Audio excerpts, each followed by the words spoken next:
Hello குட்டி சுட்டீஸ். Tamil kit stories with மீனோல இன்னைக்கு என்ன கதை பார்க்க போறோம் தெரியுமா? A cup of tea. வாங்க கதைக்குள்ள போலாம். ஒரு அழகான பனி மலை இருந்துச்சாம். அங்கதான் ஞானிகள்லாம் வாழ்ந்துட்டு வந்தாங்களாம். அங்க ஜென்னு ஒரு அண்ணா இருந்தானா.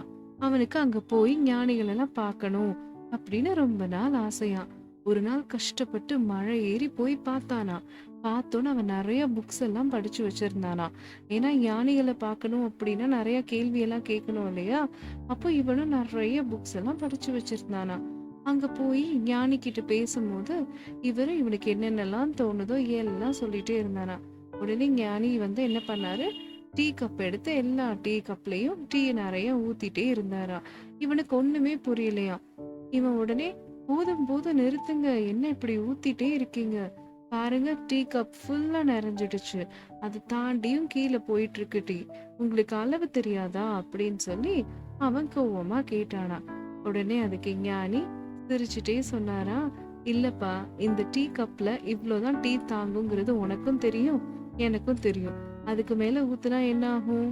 டீ நிறைஞ்சு போயிடும். அப்படி பண்ணக்கூடாது இல்லையா அப்படின்னோடனே இவனுக்கு ஒண்ணுமே புரியலையா. என்ன சொல்றீங்க அப்படின்னு சொல்லி இவன் கேட்டானா.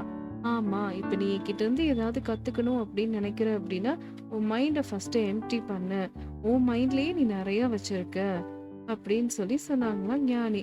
உடனே அவனுக்கு அப்பதான் புரிஞ்சுச்சா, ஓகே, நம்ம அமைதியா நம்ம என்ன பண்ண வந்திருக்கோம், ஒரு ஸ்டூடெண்டா கத்துக்கிறதுக்கு தானே வந்திருக்கோம், அப்ப அமைதியா பொலைட்டா இருக்கணும் அப்படிங்கறது அவனுக்கு புரிஞ்சுச்சான். அதுக்கப்புறமா அவன் ஞானி கிட்ட இருந்து நிறைய விஷயங்கள் கத்துக்கிட்டானா. அதனால அவன் பெரிய இன்டெலிஜென்ட் பாயா ஆனானா. அவன் உடனே என்ன பண்ணா, அங்க இருந்து எல்லா விஷயத்தையும் கத்துக்கிட்டு கீழே வந்து எல்லா மக்களுக்கும் சொல்லி கொடுத்தானா. அவன் ஃப்ரெண்ட்ஸ்க்கு எல்லாம் ஷேர் பண்ணானா. இதுல இருந்து என்ன தெரியுது குட்டீஸ், நம்ம யார்கிட்டயாவது எதையாவது கத்துக்கணும்னு நினைச்சோம் அப்படின்னா நம்ம மைண்ட்ல என்ன இருக்குங்கிறத ஃபர்ஸ்ட் சொல்லக்கூடாது. அவங்க என்ன சொல்ல வராங்க அப்படிங்கறத ஃபுல்லா நம்ம தெரிஞ்சுக்கிட்டு அதுக்கப்புறம் தான் அவங்க சொல்றதை வச்சு நம்ம திருப்பி ரிப்ளை பண்ணணும். ஓகே குட்டீஸ், நாளைக்கு நம்ம இன்னொரு கதையில பார்க்கலாம். தேங்க்ஸ் ஃபார் வாட்சிங். Bye bye.